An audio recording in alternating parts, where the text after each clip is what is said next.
Good afternoon. Welcome to Midcap Radar. I'm Sonal Bhutra. With me is Vivek Iyer, and we are live from the CNBC-TV18 Motilal Oswal studio. Ending the markets on a positive, ending the week with the markets ending on a positive note.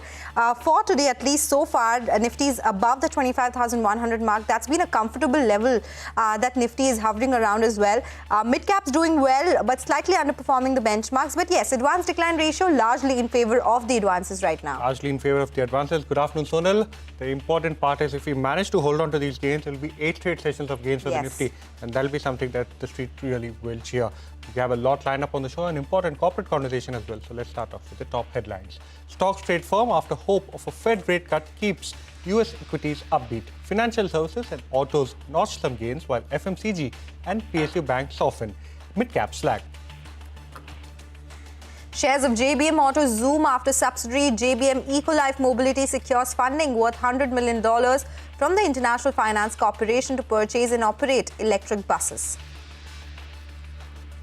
Schloss Bangalore surges after Ambit Capital initiates coverage on the stock with a buy rating and target at 540 rupees a share. Says that the lean balance sheet and industry-leading margins leave room for inorganic growth as well.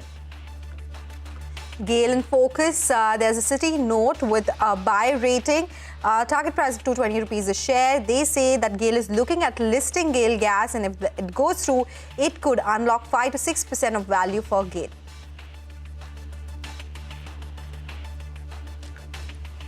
Well, welcome to Midcap Radar. You've seen some very important flashes at the bottom of your screen. Motor third-party insurance hikes, something that the industry has been asking for a long time.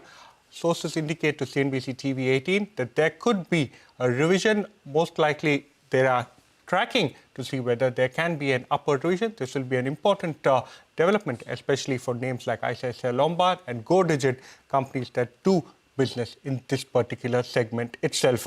Along with that, have a look at some of the stocks. The pipe companies is something that we are keeping a track on. Remember, JP Morgan initiated coverage on these stocks. Both Supreme Industries as well as Astral doing quite well in the session, and both of these stocks actually have moved to the day's highest point. Supreme Industries up over 3%. Along with that, the entire metal pack, yesterday they did very well. Today, there has been some follow-on buying. So names like Hindustan Zinc, Vedanta, National Aluminium, all of these stocks near the day's highest point. But Sonal has now moved across to the wall. This is a special segment, Midcap Movers. Sonal, take us through the midcaps that are moving around in the session. Oh, yes, a handful of names, largely on the gaining side actually today. So let me name some of them. Though mid-caps are underperforming the benchmark, still managing to be above in green in today's trading session. Sigachi is up 13%. The stock has been continuously doing really well. Atul Auto is the other one, 12.5% higher there.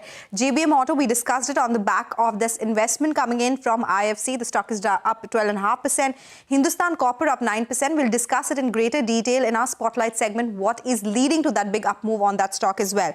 We do have Gujarat Pipavav, the other one which is doing well, 6.5% higher there. GMDC also gaining on huge volumes today, 5% higher there. Bajaj Projects is the other one on our radar. On the losing side, the stocks are far and few. We have Paradeep Phosphates, which is seeing some some profit booking, down 6.5%. Green Panel was up 20%, so now it's down 1.6%. Some recovery from the lows is what this stock has seen. We have SMS Pharmaceuticals, big rally in last couple of trading sessions. We are seeing now some profit booking come by in this name.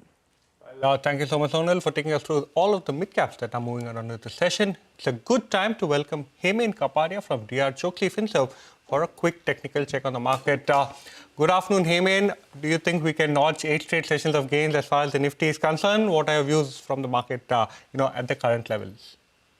Very good afternoon, Vivek. Thank you for having me on the show. Well, thank God it's Friday, but this time it seemed like a good Friday. You guys just talked about the metal index. Metal stocks. The metal index is in a very positively typical situation, Vivek. One gets the feeling that it's on the cusp of a breakout, and this breakout isn't going to be exactly new. What I mean to say is we've been consolidating for around 15 weeks over here, and now it's breaking out. So, like you mentioned, I think every single metal stock is set for a very clear upside. And since it's a weekly chart, weekly breakout, and we are on the last day of the week, I believe this would hold true. So about 97886, that's the closing level for the Nifty Metal Index. we're at 9865. I believe the breakout is coming through today. Vivek. What about individual names, Hemant? What do you have in terms of recommendation? Yes, Sonal. Firstly, if I like metals, obviously one stock is a metal stock, Sonal. Firstly, a buy on Hindustan Zinc. Long consolidation, rounding bottom on the weekly chart, upper 55-week exponential moving average, oscillators, buy, positive divergences, ticks nearly all boxes, Sonal. So one can buy Hindustan Zinc at 455, stop loss 440, target 485. I think it's a modest target. It should get comfortably overshot. Obviously, it's not a very 2-3 day sort of a call. Second stock, which looks positively interesting, is ICICI Lombard Sonal. Formed a bottom, is showing strength. The oscillators are reflecting a crossover buy. The weekly picture is improving. We've taken support at important levels. So I believe this is another stock which looks interesting from a long point of view. One can buy ICICI Lombard at 1895, stop loss 1845, target of 1995. All right. Thank you so much, Hemant, for joining us. This is some technical aspects of the market, but a reminder for our viewers, unlock a world of exclusivity, expertise and influence. Become a member of CNBC-TV18 Access, our premium members-only experience on CNBC-TV18.com. The membership includes access to CNBC-TV18's flagship events, interactions with our journalists, along with curated studio tours, e-learning sessions and masterclasses, and curated lifestyle benefits.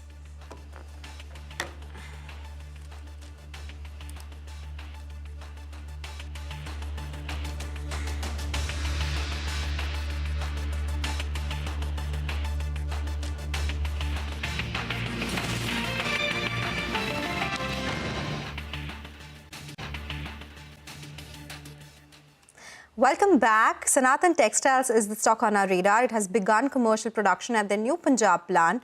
We're now joined by Sameer D. Dattani, who is the executive director at the company. Besides this commercial production starting, we'll also be understanding the GST rate changes for textile industry, scrapping of import duty on cotton, and also understanding the growth outlook for the industry and the company as well overall. Mr. Dattani, good afternoon. Thank you so much for joining in. Before we talk about the macro aspects of the industry overall, I wanted to understand this new commercial production that has come by. What's the capacity? What will the initial capacity utilization be? And at peak capacities, what kind of revenues will you be looking at? And in FY26 itself, how much will it contribute to the P&L? Hi, good afternoon. Thank you for having me on your show. So yes, very happy and proud to share with you that we've started commercial production at our new greenfield green manufacturing facility in Punjab. This facility is focused on producing polyester filament yarn. And the initial phase 1 capacity of this facility is going to be 700 tons per day, which on an annualized level is 255,000 tons per annum. We have successfully commissioned this capacity last week of August, on the 27th of August.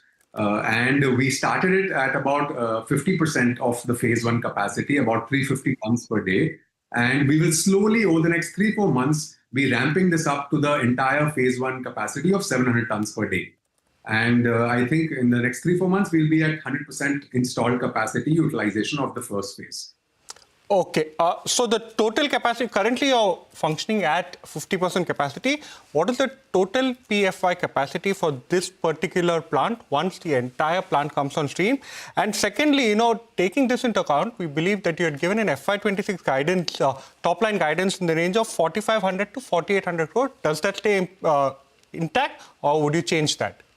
So the phase 1 total capacity of PFI at this facility alone is 255,000 tons. Okay. But the entire facility is designed to produce 355,000 tons, which will kick in phase 2 once we take that on. And yes, our initial large outlook was a revenue of around 4,500 crores. But now that we have a confirmed commercial production startup date, I think conservatively we'll be looking at 40 to 4,300 as our revenue for FY26.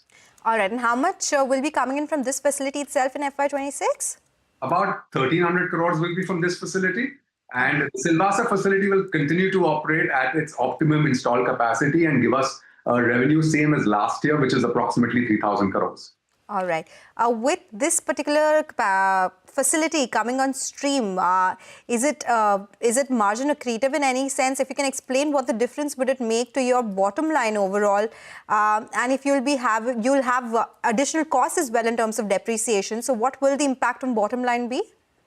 So as far as the EBITDA margins are concerned, we are quite confident of, compared to our own Silvassa facility, looking at a better, stronger EBITDA margin at the Punjab site. We have many inherent locational advantages in Punjab as well as OPEX advantages. And let's not forget, it's a brand new facility with the latest equipment, and we've tried to set up a world-class facility in Punjab. So our operational cost, our cost of labor per ton, our power and heating costs because of the agri-waste we'll be using for heating, and our locational benefit. We are going to be the only manufacturer of PFY in this region in North India and serving our customers who have been our customers for more than a decade in the belt, in the region of Delhi, NCR, Panipat, Ludhiana, Amritsar from this new facility. So we are very hopeful to be their preferred choice of supplier because we'll be able to service them with just-in-time deliveries for the product that they need. Looking at all these advantages, we are very confident of having a much higher EBITDA margin at the new Punjab facility. As far as depreciation is concerned, of course, it's a new plant. So there will be new depreciation that will kick in the first year. And approximately 55 crores is what we expect for FY26 as the depreciation number. Understood.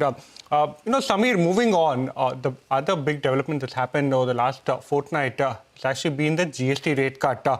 GST reduction across the entire value chain of textiles. How does it impact your company, especially taking into account input tax credit?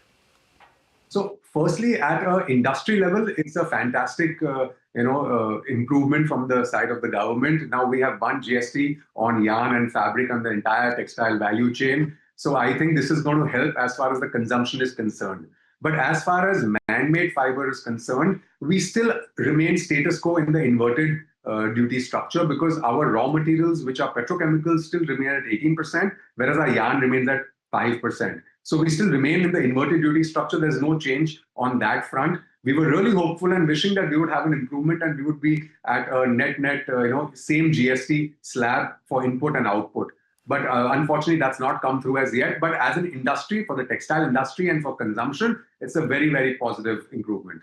Got it. Last question before we let you go. If you have any exports to the US and if there's an impact on the 50% tariff that has been announced? So we, at a company level at Sanathan, our export exposure last year was around 4% of revenue came from export. And this year we continue to maintain that. Out of the 4%, the direct USA exports is less than 1%. So I'm quite hopeful we won't have any major impact on our operations or revenues this year because of the new tariffs. Having said that, we all know there are some positive developments going on. So if the positivity continues and there are some tariffs in favor of India, the textile industry does stand to gain further from where we stand today. Okay, thank you so much, Samir, for joining in.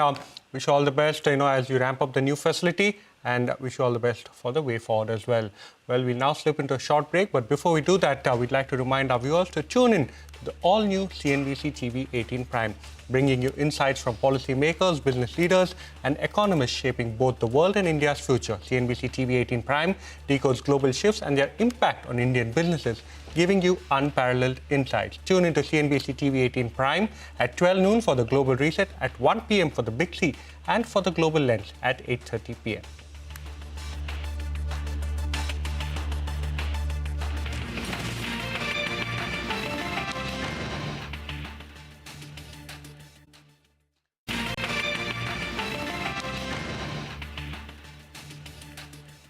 Welcome back to Midcap Radar. Well, one particular stock that is surging despite the kind of volatility that you're seeing in the broader end of the market is Hindustan Copper. Nigel focuses on Hindustan Copper in our special segment, Midcap Spotlight. Well, that's right. Hindustan Copper is a stock that's flying away in today's trading session, and they put up actually a presentation yesterday. They're seeing most of the things that is known, but it seems that the street is excited. One factor that's playing out is in all probability we're going to see a Fed rate cut, which is good for base metal prices. And Hindustan Copper is the only company in India that you can play if you want to play the copper prices. If you're looking at Vedanta as well as Hindalco because Vedanta's Tuticorin smelter is shut. But if you're looking to play the TCRC, then you're playing Hindalco. But to play the absolute copper play, you can only play it via Hindustan Copper. To give you a few details, it's the only copper miner in India. It accounts for around 45% of India's copper ore reserves as well as resources.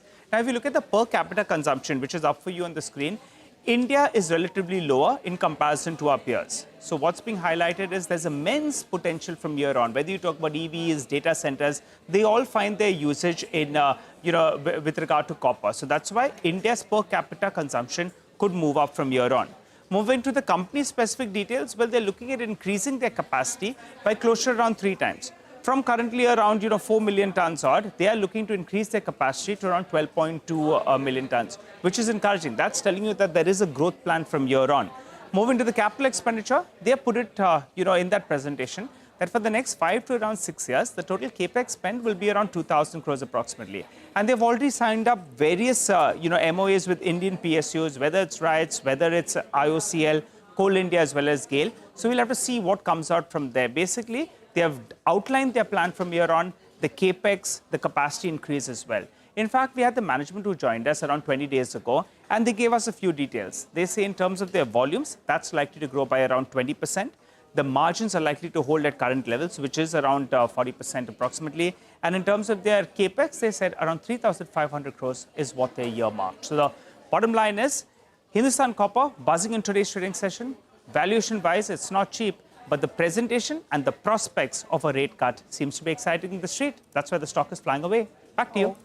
Okay, take that point. That's Hindustan Copper. Thank you so much for explaining that to us, Nigel. With that, we'll move on now to a CNBC-TV18 exclusive. Sources tell us that a revision in motor third-party premiums is expected this year. Yash joins us with all the details. Yash. Well, considering what has happened, as far as GST on health insurance and the second-year impact of GST cut on auto industry is concerned, this will be quite crucial for the industry to watch out for.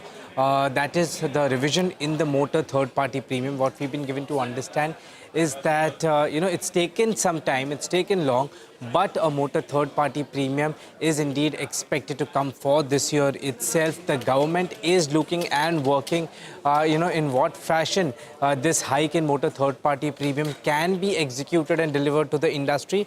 But at the moment is still awaiting certain responses from various stakeholders as far as this particular matter is concerned. There are 3 important points on which stakeholder responses are awaited, and what we've picked up is that the first point is that the government wants to know, this is the Ministry of Road and Transport, wants to know whether it is a lump sum increase which the industry wants, or a graded increase for the next few years is what the industry would find more beneficial as far as motor TP hike is concerned. The second thing which the government wants to know is whether there's a re-examination and hike which is also required as far as motor TP or third-party premium for 3-wheelers is concerned. And finally, drivers who have cases of violations, traffic violations against them, should they be charged a higher premium or not? These are certain important questions which the government is expecting some feedback on as far as stakeholders concerned. But importantly, a motor TP hike very much on the table, being worked upon by the government for the current year itself. Thank you so much, Yash, for joining us. So, motor TP hike in the current year is very much on the table. That's the key takeaway. And a lot of these stocks in focus, ICICI Lombard, Go Digit, as well as New India Assurance. Well, what's actually happened in the last 20 minutes or so is the fact that the market has seen a bit of a downtick, especially in the broader end of the market. Some of the auto ancillary names are seeing some selling pressure emerge. Look at names like Bosch. That particular stock has moved to the lower point of the day. Throughout the trading session, we've seen some pressure come about as far as the realty names are concerned. So look at Prestige Estate, look at Aloda. All of these names actually under a bit of pressure today. One stock that's actually moved to the high point of the day is ICICI Bank. That stock is holding the fort as far as the Nifty Bank is concerned. But with that, it's all the time we have on this edition of Midcap Radar. Your stocks when we return.